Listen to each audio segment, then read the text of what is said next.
Welcome to LC Screen Talk. My name is Larry, and this is my review of Kubo and the Two Strings. I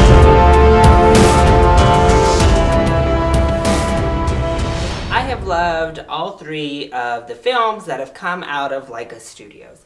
Not only do I just love them because they are stop motion animation, which is pretty much a dying art form, I think that they are really great original storytellers that produce quality film after quality film. And I was extremely excited to see Kubo and the Two Strings after I saw that first trailer because it was amazing. I mean, it just looked so spectacular that I also was like, I need to see it in 3D. So I'm glad that the screening for this film was, in fact, in 3D.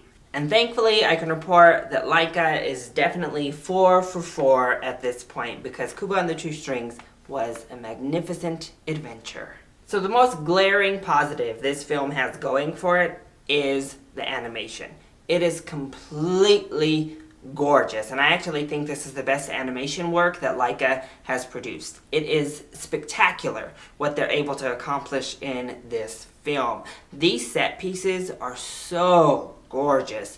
The characters are beautifully made, and the stop motion just feels effortless while still having that wonderful stop motion authentic feel to it.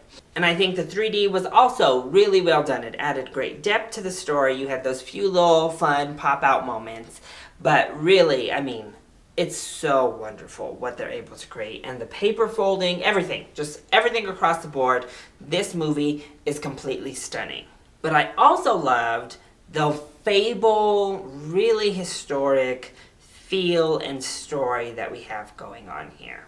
Again, Laika Studios is able to create these wonderful personal stories and expand upon them. And I don't think any of their movies have been large scale like Kubo and the Two Strings. Everyone else kind of feels confined to one little space or feels confined to, one atmosphere.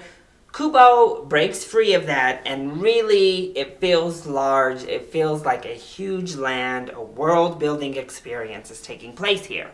I also think the characters were wonderful. I think that the voice acting was very well done, although I am a little bit disappointed that we didn't have more Asian voice actors at work here.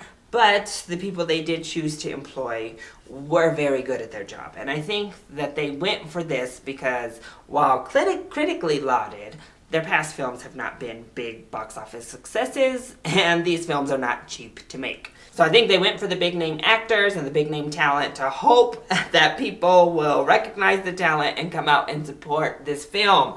And I think, if you need to add in those big name actors to get people in the seats to finally appreciate and recognize these amazing films, so be it.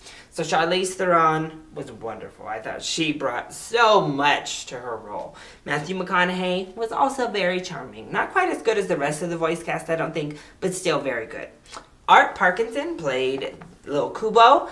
I also thought he was very good. Rooney Mara finds herself whitewashing a film yet again, especially films made for children, Rooney Mara. What's going on here?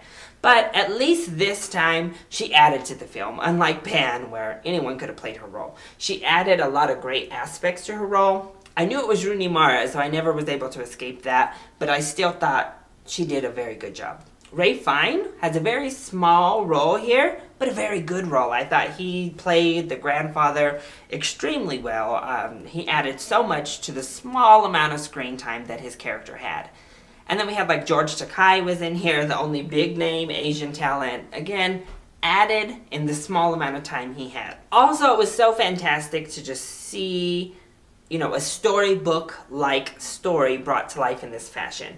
It felt very much like an ancient tale for kids that was still accessible to children, but still sophisticated in its storytelling methods. And I thought that was just wonderful. And I loved all of the mythology that they were able to create in this film. And it just felt completely unique.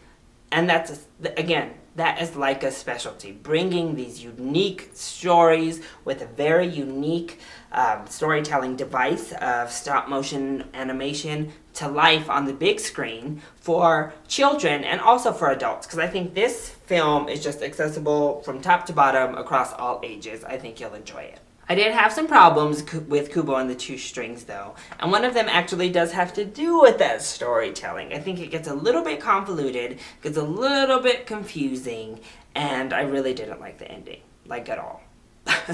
The whole ending sequence kind of lost me, and then that last shot I think was kind of charming, but I just didn't like how they chose to end it. I thought, wasn't for me, wasn't the direction I wish they would have went in, but hey.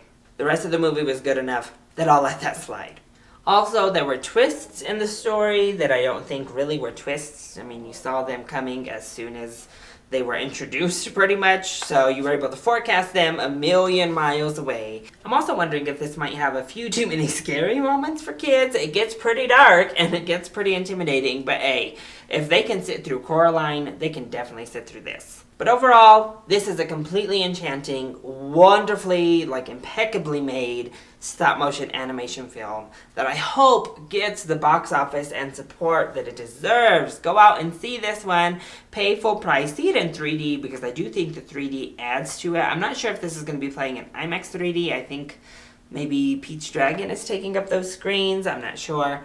But it's just so gorgeous that even for the visual wonder of it all, this needs to be seen on a big screen. So, full price ticket for Kubo and the Two Strings. So, that has been my review of Kubo and the Two Strings. I hope you enjoyed it. If you did, go ahead, click like down below, and subscribe to the channel so you are always up to date on our latest videos. Also, join in on the discussion. Are you excited to see Kubo and the Two Strings?